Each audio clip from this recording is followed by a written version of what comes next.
नमस्कार स्टूडेंट, आपका स्वागत है फार्मा वाला में। पिछली क्लास में हमने भाई सीएनएस खत्म किया था, central nervous system.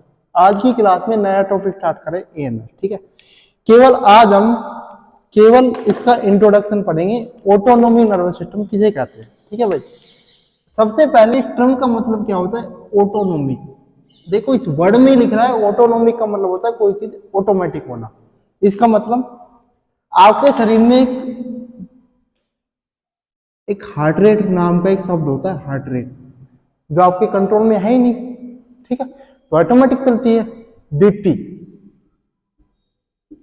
Blood pressure, ये आपके हाथ में है ही नहीं, तो ये सारे कौन से? ऑटोमेटिक, तो इसके अंदर आते हैं ऑटोनोमी। अब आता है, एक होता है सोमैटिक, एक होता है ऑटोमेटिक और एक होता है सोमैटिक। सोमैटिक का मतलब होता है जो हमारे हाथ में है।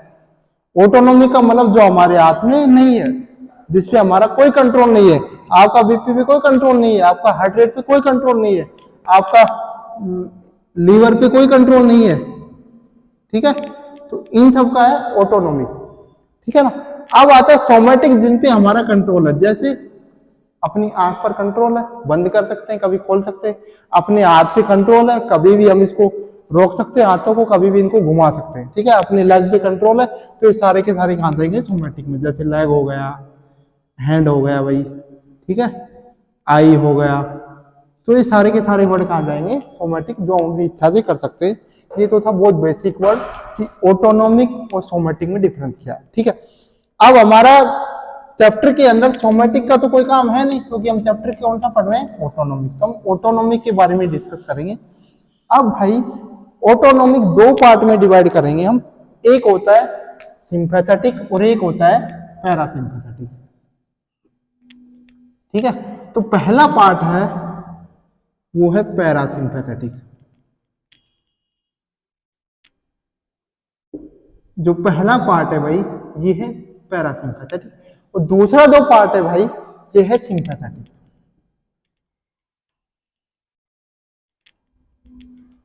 ठीक है, अब ये दोनों वर्ड का मतलब क्या है?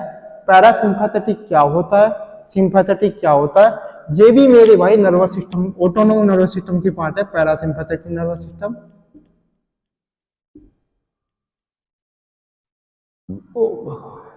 सिस्टम और इसे हम कहेंगे sympathetic nervous system.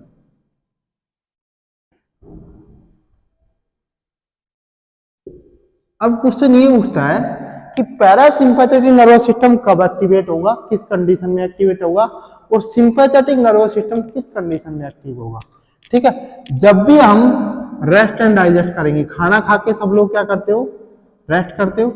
Rest and digestion, जब भी ये कंडीशन हमारी बॉडी के अंदर पाई जाएगी, रेस्ट एंड डाइजेशन वाली, तब हमारी बॉडी के अंदर क्या, कौन सा सिस्टम एक्टिवेट होगा? पैरासिम्पैथेटिक। जब भी हमारी बॉडी के अंदर रेस्ट एंड डाइजेशन वाली कंडीशन होगी, तब हमारा कौन सा सिस्टम एक्टिवेट होगा? Parasympathetic nervous system. ठीक है, जब भी हम फियर एंड फ्राइट कंडीशन में, किसमें रहेंगे? डर में, फियर एंड फ्राइट, मतलब फियर एंड फ्राइट, या उसे हम फाइट भी कह सकते हैं। जब भी हम किसी के साथ लड़ाई करेंगे, लड़ाई झगड़ा करेंगे, यदि हमें कोई डर रहेगा, किसी चीज का भय रहेगा, तो हमारा कौन सा सिस्टम एक्टिवेट होगा? Sympathetic nervous system. ठीक है, अब बात आता है कि पैरासिम्पैथेटिक। अब देखो, कोई भी नर्वस सिस्टम काम कब करेगा? जब कोई ना कोई न्यूरोट्रांसमीटर होगा। ठीक है, अब बात आता है कि पैरासिम्पैथेटिक नर्वस सिस्टम में कौन सा न्यूरोट्रांसमीटर होता है और सिंपैथेटिक नर्वस सिस्टम में कौन सा न्यूरोट्रांसमीटर होता है। तो मेरे भाई पैरासिम्पैथेटिक में, नर्वस सिस्टम में न्यूरोट्रांसमीटर जो होता है,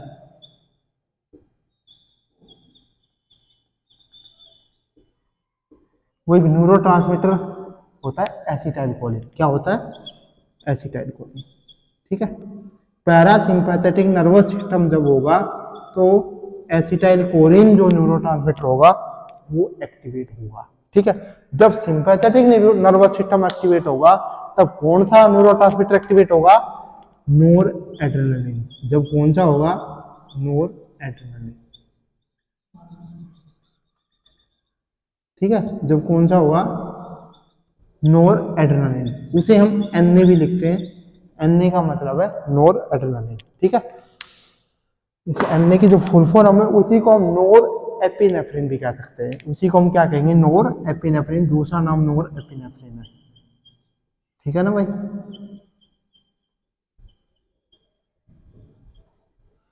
अब मेरे भाई किसी किसी आप स्टैंडर्ड बुक उठाओगे, जब के डी त्रिपाठी है कोई भी, उसमें भी इसको मेजर और माइनर में डिवाइड कर रखा है। मेजर न्यूरोट्रांसमीटर पैरासिम्पैथेटिक में क्या है, माइनर कौन सा है, क्या जुगाड़ है। देखो इसमें मैं थोड़ा सा बता देता हूँ। जो ये मेरे पास मेजर न्यूरोट्रांसमीटर है पैरासिम्पैथेटिक के अंदर, ये मेरे पास कौन सा है, एसिटाइलकोलिन। तो इसमें माइनर क्या होगा, इसमें माइनर जो न्यूरोट्रांसमीटर होगा वो होगा मेरे भाई नोरेड्रेनालिन, ठीक है। पैरासिम्पैथेटिक नर्वस सिस्टम के अंदर मेजर न्यूरोट्रांसमीटर होगा एसिटाइलकोलिन और माइनर क्या होगा, नोरेड्रेनालिन। सिंपैथेटिक नर्वस सिस्टम के अंदर मेजर जो न्यूरोट्रांसमीटर होगा वो कौन सा होगा, नोरेड्रेनालिन। तो माइनर कौन सा होगा, उल्टा हो जाएगा भाई, माइनर कौन सा होगा, नोर सॉरी एसिटाइलकोलिन, एसीएच। एसिटाइलकोलिन को शॉर्ट फॉर्म में लिखते हैं एसीएच, ठीक है। ये होगा न्यूरोट्रांसमीटर के बाद, ठीक है। अब आज मैं केवल एक चीज और बताऊंगा कि पैरासिम्पैथेटिक नर्वस सिस्टम जब एक्टिवेट होगा तो हार्ट पे क्या इफेक्ट पड़ेगा, हमारा रेस्पिरेटरी सिस्टम पे क्या इफेक्ट पड़ेगा, ठीक है, लीवर पे क्या इफेक्ट पड़ेगा, कौन सी हार्ट रेट घटेगी बढ़ेगी, ये बताऊंगा बस आज केवल। पैरासिम्पैथेटिक एक्टिवेट होगा जब क्या होगा, और सिंपैथेटिक एक्टिवेट होगा जब क्या होगा। एक कहानी के माध्यम से इसको आज खत्म करते हैं, ठीक है।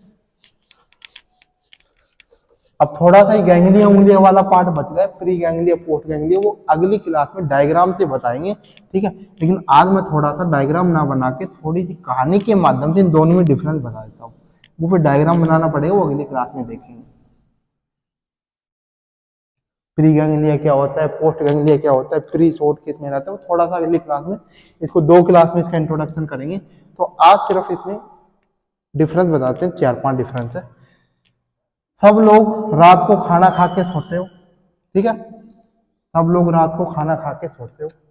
तो सबसे पहले हम लिख देते हैं हार्ट।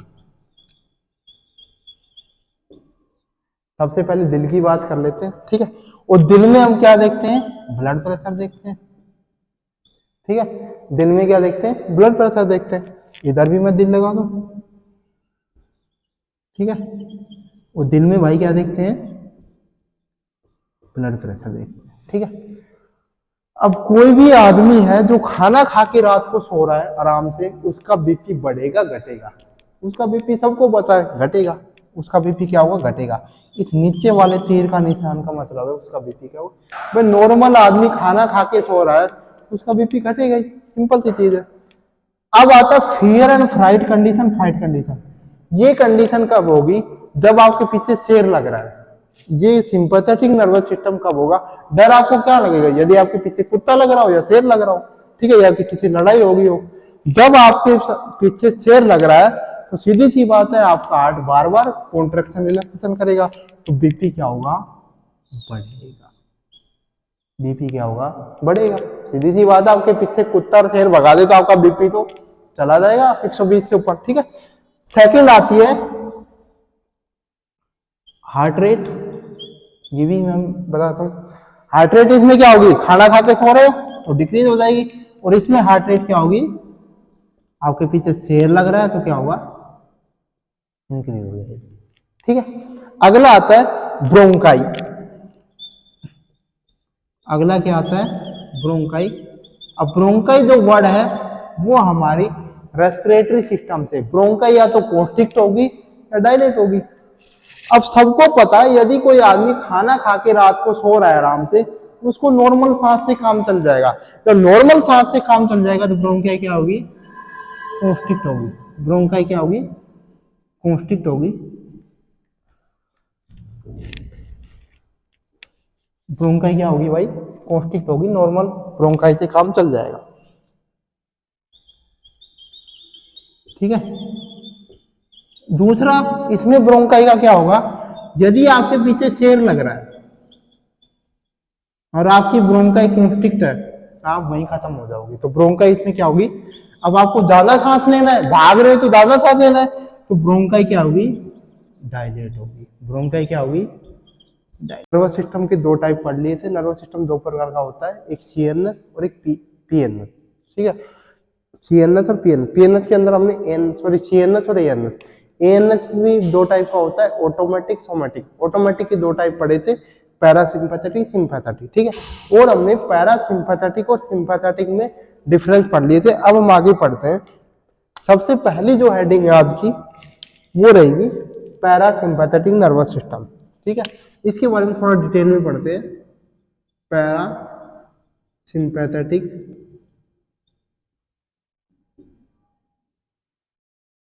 Nervous system. ठीक है, इसके बारे में थोड़ा सा डिटेल में पढ़ेंगे, थोड़ा सा एक। ठीक है, ये आपके लिए मेडिकम के लिए इंपॉर्टेंट है और ये कोलॉजी के लिए इंपॉर्टेंट है, दोनों जगह काम आएगा। ठीक है, तो सबसे पहले इसका स्ट्रक्चर बनाता हूं मैं।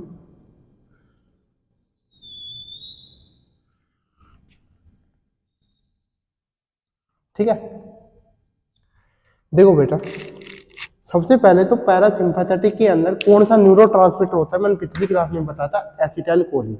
सबसे पहले कौन सा होता है, एसिटाइल कोलिन।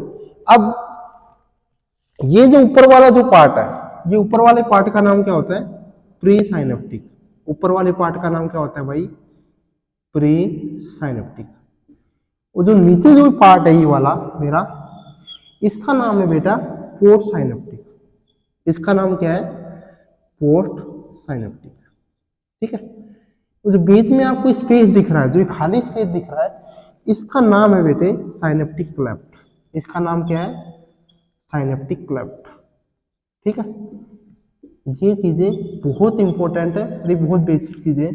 पहले वाले का नाम है प्री साइनेप्टिक, बाद वाले का नाम पोस्ट साइनेप्टिक, और बीच का है क्लेफ्ट। ठीक है, अब अगली चीज, प्री साइनेप्टिक लॉन्ग होता है, पैरासिम्पैथेटिक में शॉर्ट होता है। पोस्ट साइनेप्टिक क्या होता है, ये थोड़ा सा इंपॉर्टेंट है। Pre synaptic in parasympathetic, pre synaptic, pre synaptic हमारा लॉन्ग होता है। प्री क्या होता है, प्री साइनेप्टिक लॉन्ग होता है बेटा, ये याद रखना। इन पैरासिम्पैथेटिक नर्वस सिस्टम में प्री साइनेप्टिक हमारा क्या रहता है, लंबा रहता है, इसलिए मैंने प्री साइनेप्टिक लंबा बनाया। ठीक है, ये लंबा का ये रीजन है। ठीक है, पोस्ट साइनेप्टिक क्या रहता है,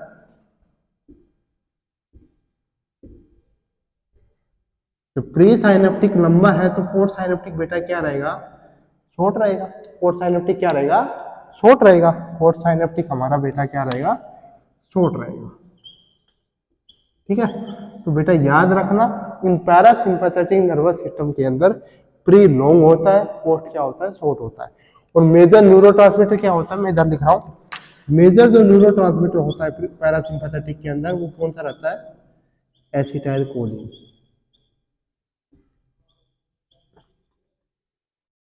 तो मेजर अपना न्यूरोट्रांसमीटर होता है वो कौन सा रहता है, एसिटाइल कोलिन। Acetyl choline. ठीक है, क्योंकि जब भी पैरासिम्पैथेटिक नर्वस सिस्टम की बात करेंगे तो हमारे हमारे काम का जो न्यूरोट्रांसमीटर कौन सा है, एसिटाइल कोलिन। ठीक है, अब ये जो स्ट्रक्चर बना है इसमें कुछ नहीं, एसिटाइल कोलिन की सिंथेसिस होगी और उसका रिलीज होगा। ठीक है, कैसे होगा, थोड़ा सा बेटा याद रखना। जब भी मैं एसिटाइल कोलिन को तोड़ूंगा, जब भी मैं ऐसे, ये केमिस्ट्री का से रिलेटेड है, जब भी मैं एसिटाइल कोलिन को ब्रेक डाउन करता हूं तो क्या बनता है, एक तो कोलिन बनता है प्लस एसीटेट बनता है। जब भी मैं एसिटाइल कोलिन को ब्रेक डाउन करूंगा, जब भी मैं एसिटाइल कोलिन का ब्रेक डाउन करूंगा बेटा, तो क्या बनेगा, एक तो मेरे पास कोलिन बनेगा प्लस एसीटेट बनेगा। एक तो बेटा क्या बनेगा, कोलिन बनेगा, एक क्या बनेगा, एसीटेट बनेगा। अब दूसरा क्वेश्चन आया कि एसिटाइल कोलिन का ब्रेकडाउन कौन करेगा। एसिटाइल कोलिन का बेटा ब्रेकडाउन करता है एंजाइम। ठीक है, और उस एंजाइम का नाम पूछता है एग्जाम में, तो उस एंजाइम का नाम है एसिटाइल कोलिन एस्टरेज। कौन सा एंजाइम करेगा, एसिटाइल कोलिन एस्टरेज। ठीक है, ये एक ऐसा एंजाइम है, मैं थोड़ा सा अच्छे से लिख देता हूं। एसिटाइल कोलिन एस्टरेज एक ऐसा एंजाइम है जो एसिटाइल कोलिन को ब्रेक डाउन कर देगा और किस किस में तोड़ेगा, कोलिन प्लस एसीटेट में। एसिटाइल कोलिन एस्टरेज एक ऐसा एंजाइम है जो एसिटाइल कोलिन को ब्रेक डाउन करेगा और किस में तोड़ेगा, कोलिन प्लस एसीटेट में। ठीक है बेटा, अब देखो प्री साइनेप्टिक के अंदर सबसे पहले कोलिन प्लस एसीटेट जुड़ेंगे, कोलिन प्लस एसीटेट। ठीक है, और क्या बन जाएंगे बेटा, एसिटाइल कोलिन। ठीक है, और ये वेसिकल में स्टोर हो जाएंगे। कोलिन प्लस एसीटेट जुड़ेंगे और क्या बन जाएगा, एसिटाइल कोलिन, और इसका नाम क्या है, वेसिकल्स। ये कहां स्टोर हो जाएंगे, वेसिकल्स के अंदर। ठीक है बेटा, जो एसिटाइल कोलिन वेसिकल्स के अंदर स्टोर होगा मेरे भाई, उसका नाम एसिटाइल कोलिन जो वेसिकल के अंदर स्टोर होगा। अब क्वेश्चन ये उठता है, एसिटाइल कोलिन को ब्रेक डाउन करने के लिए तो मैंने एंजाइम कौन सा यूज किया था, एसिटाइल कोलिन एस्टरेज। अब इन दोनों को जोड़ने के लिए कौन सा एंजाइम यूज होगा, उसका भी नाम लिख लो। इन दोनों को जोड़ने के लिए जो एंजाइम यूज होगा, choline acetyl transferase, choline acetyl transferase. ठीक है बेटा, दोनों एंजाइम आपको पता होना चाहिए। देखो कोई भी चीज, कोई भी न्यूरोट्रांसमीटर हो, चाहे एसिटाइल कोलिन हो, चाहे नोर एड्रेनलिन हो, चाहे नोर एपिनेफ्रिन हो, चाहे एड्रेनलिन हो, चाहे डोपामिन हो, वो सारे के सारे न्यूरोट्रांसमीटर किसी एंजाइम की प्रेजेंस में टूटेंगे और किसी एंजाइम की प्रेजेंस में जुड़ेंगे।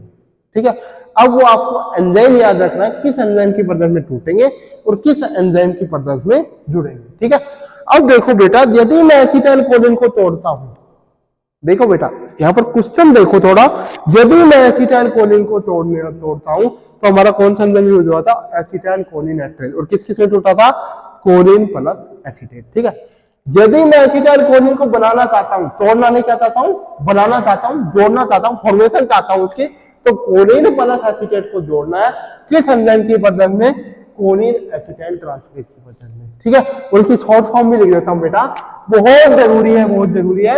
एग्जाम में पूछ कई बार वो शॉर्ट फॉर्म से देता है और बच्चे वहां क्वेश्चन गलत कर देते हैं और बच्चों का क्वेश्चन भी बढ़ जाता है, इसलिए मैं जरूरी है, कंपटीशन एग्जाम में पूछा जाता है तो उसको इस प्रकार से भी देता है, CHAT। जब आपको कैट के नाम से वहां पर दिखेगा तो कोलिन एसिटाइल ट्रांसफरेज उसकी फुल फॉर्म रहेगी। ठीक है बेटा, अब देखो अपना एसिटाइल कोलिन बन गया, वेसिकल में स्टोर हो गया। अब ये एसिटाइल कोलिन यहां पर आता रहेगा और यहां से रिलीज होगा, यहां से क्या होगा, रिलीज होगा। यहां पर M1 M2 M3 ये क्या है, ये रिसेप्टर है। ठीक है, अभी M1 M2 M3 क्या है, ये मस्कर्निक रिसेप्टर होते हैं। मस्कर्निक बेटा रिसेप्टर, एसिटाइल कोलिन मस्कर्निक रिसेप्टर पे काम करता है, ये भी याद रखना, मैं नीचे लिख रहा हूं। एसिटाइल कोलिन कहां काम करेगा, देखो प्री साइनेप्टिक के अंदर एसिटाइल कोलिन बना, उसके बाद वेसिकल में स्टोर हुआ, उसके बाद वेसिकल से बाहर निकला, वेसिकल से बाहर निकल के प्री साइनेप्टिक से कहां जाएगा, पोस्ट साइनेप्टिक पे। कोई पूछे आपसे रिसेप्टर कहां प्रेजेंट रहेंगे, तो बेटा बताना है रिसेप्टर प्रेजेंट नहीं, पोस्ट साइनेप्टिक पे। और एसिटाइल कोलिन बनेगा कहां, प्री साइनेप्टिक पे। ठीक है, वो क्लेफ्ट से निकल के कहां, प्री साइनेप्टिक से निकल के क्लेफ्ट में जाएंगे, क्लेफ्ट से निकल के कहां काम करेंगे, पोस्ट साइनेप्टिक पे जितने भी रिसेप्टर है वहां अपना काम करेंगे। ठीक है, अब देखो M1 M2 M3 क्या है, मैं यहां लिख रहा हूं कि एसिटाइल कोलिन के रिसेप्टर है। ठीक है, इसको ज्यादा डिटेल में नहीं खींचेंगे, थोड़ा सा बस बता देता हूं। एसिटाइल कोलिन के 5 रिसेप्टर है, कौन कौन से, 5। ठीक है, एसिटाइल कोलिन 5 रिसेप्टर पे काम करता है। पहला M1, दूसरा M2, तीसरा M3, चौथा M4 और पांचवा है M5। बता देता हूं, आपके सिलेबस में 3 ही है। ठीक है, 2 नहीं है, आपके सिलेबस में 3 ही काम के। अब सेकंड क्वेश्चन आता है, इस M का नाम, इस M का मतलब क्या है, M का मतलब होता है मस्कर्निक। ठीक है, तो कोई पूछ ले आप लोगों से कि एसिटाइल कोलिन किस रिसेप्टर पे काम करेगा, तो मस्कर्निक पे काम करेगा। ठीक है, और किस पे, M1 पे, M2 पे, M3 पे। अब क्वेश्चन ये उठता है कि यदि एसिटाइल कोलिन तीनों पे काम करता तो M1 M2 M3 क्यों लिखा? M ही लिख देते, M1 ही लिख देते, M2 M3 लाने का क्या हुआ? देखो बेटा, मैंने जब जीपीसीआर पढ़ाया था, जी प्रोटीन कपल रिसेप्टर, तो मैंने बताया था 3 यूनिट बताई थी मैंने, एक जीक्यू, एक जीएस, एक जीआई, 3 यूनिट बताई थी। जीपीसीआर जब मैंने रिसेप्टर पढ़ाया था, जी प्रोटीन कपल रिसेप्टर, तो मैंने 3 यूनिट का डिस्कस किया था प्रोटीन की, जीक्यू, जीएस, जीआई। जीक्यू में मैंने बताया था कॉन्ट्रैक्शन होगा, ठीक है। जीएस अपने काम की है नहीं एसिटाइल कोलिन में, और जीआई में मैंने बताया था आई को मतलब इनहिबिशन, इसमें होगा रिलैक्सेशन, ठीक है। जब बेटा कॉन्ट्रैक्शन की बात आती है, जब किसकी बात आती है, कॉन्ट्रैक्शन की बात आती है, तो मैंने बताया था किस आयन का काम होगा, सोडियम आयन। जब भी कॉन्ट्रैक्शन होगा कौन सा आयन रेस्पॉन्सिबल रहेगा, सोडियम। जब भी रिलैक्सेशन होगा तो कौन सा होगा, या तो पोटासियम और या क्लोराइड, सबसे ज्यादा क्लोराइड, ठीक है। तो बेटा इसकी मैं ट्रिक बता देता हूं कि M1 किस यूनिट को फॉलो करेगा और M2 किसको, M3। सबसे पहली बात तो मस्कर्निक रिसेप्टर जीपीसीआर को फॉलो करेगा, जी प्रोटीन कपल रिसेप्टर को।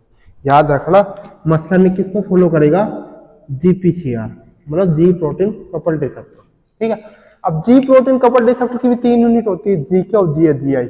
अब मैंने बता दिया जीएस तो यहाँ यूज होगी नहीं, 2 यूज होगी, जीके और जीआई।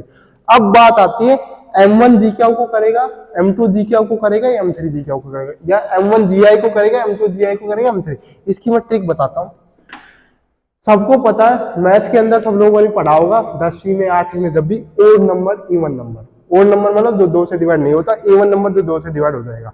अब देखो M1 रिसेप्टर है वो ओड नंबर है, और M3 भी ओड है, ये दोनों रिसेप्टर ओड है। ये दोनों ओड नंबर के रिसेप्टर किस यूनिट को फॉलो करेंगे, जीक्यू को। ओड नंबर का रिसेप्टर किसको फॉलो, किस यूनिट को फॉलो करेंगे, जीक्यू को। M1 भी और M3 भी। और A1 वाले किसको फॉलो करेंगे, जीआई। ओड वाले किसको फॉलो करेंगे, जीक्यू को, और A1 वाले करेंगे जीआई को, ठीक है बेटा। ओड वाले किसको करेंगे, जीक्यू को, और A1 वाले किसको करेंगे, जीक्यू। अब देखो मैं इधर लिख देता हूं साइड में, M1 रिसेप्टर किसको फॉलो करेंगे, जीक्यू को।